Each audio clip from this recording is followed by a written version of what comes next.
challenges around, say, like when you have to, shut the water off in a particular high-rise building in the CBD that you know very well, and it's done at a certain time of the day to limit disruption. But then it's like you say, it's harder on the staff because they have to work, sometimes bloody 2, 3, 4 o'clock in the morning just to avoid the disruption of shutting the water down in a building. And we've had that fairly recently down in the city there. Do the guys do they all have to draw short straws for those jobs, or is it just whoever's on? Yeah, look, we're really lucky or blessed. I'm not a religious guy, but that's a good way to describe it. It's just the culture of the team, we use Microsoft Teams, and Sinead will go, oh, hey guys, can someone give us a hand this night? And quite often, they're fighting over it. Look, they do get paid, different rates for working that night time. Yeah.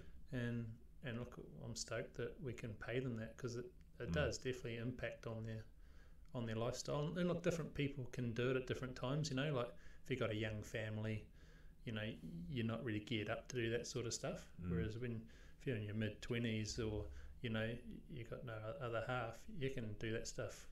Piece of cake all week long. I sort of joke at times we should actually have a roster for having a guy that just works night times for the week.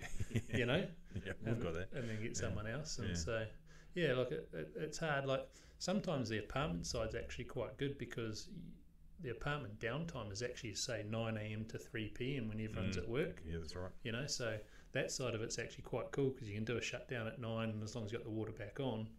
But say some of these other commercial buildings where they actually occupy 9 till 5, that's when you start at 10, and sometimes, quite often on most jobs there's like a point of no return. It's like, all right, we've got to cut this pipe out, and once that's done, it's on. And I remember one time in one of the buildings we did that, and one of the guys had a brain fart, and he grabbed like 4 empty bottles of acetylene and oxy, and so we cut everything out. It's like midnight. It's like, oh, you're kidding me. But 4 empty bottles. Yeah, well, two of each. Well, you always grab one plus a spare, right? Yeah. But it was pretty good. High pool was open 24 hours, so we shot down there and got the job done. So, but look, all the guys are awesome. Like you could call almost any guy at 2 o'clock in the morning and say, hey, I'm in the shit, and they jump in their van and come help. So, and I don't know what actually creates that, but I think it's just the way they're treated. Not just by me or the office team, but the way they treat each other. And generally, if you treat people well, that comes down to that culture thing, like you're saying before. And I mean, like say plumbers across different companies across the city, they'll all be doing the same job at some point. They're all going to fix a plumbing issue. The guys that work for you, obviously, they're putting their hands up to do work because you treat them well. Whereas there might be another company down the road where they get treated like shit, and they're like, no, I'm not going to do that at midnight for this jerk or whatever. So it all comes down to company culture and your values and stuff. And I think you guys have got that awesome story to tell. Like all of your, as people come into your business, you've got this like legacy to lean on. It's almost like the All Blacks and stuff, where you've got a big background story. Not sure if that's a good thing or not, eh? Almost like the All Blacks of about 10 years ago. Yeah.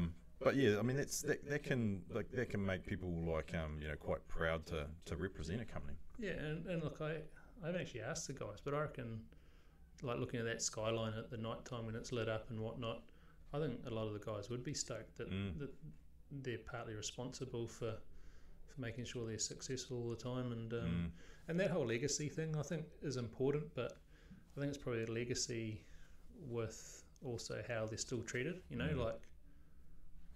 I'd still drive around in a van if I can. I've got this van fetish, but yeah, not conducive for taking 2 kids and a wife in a 3-seater vehicle. So yeah, I don't know. I think it's just that we're all low key, and I don't think anything's ever got to anyone's head, and I think just the way we treat people, I think that's the secret.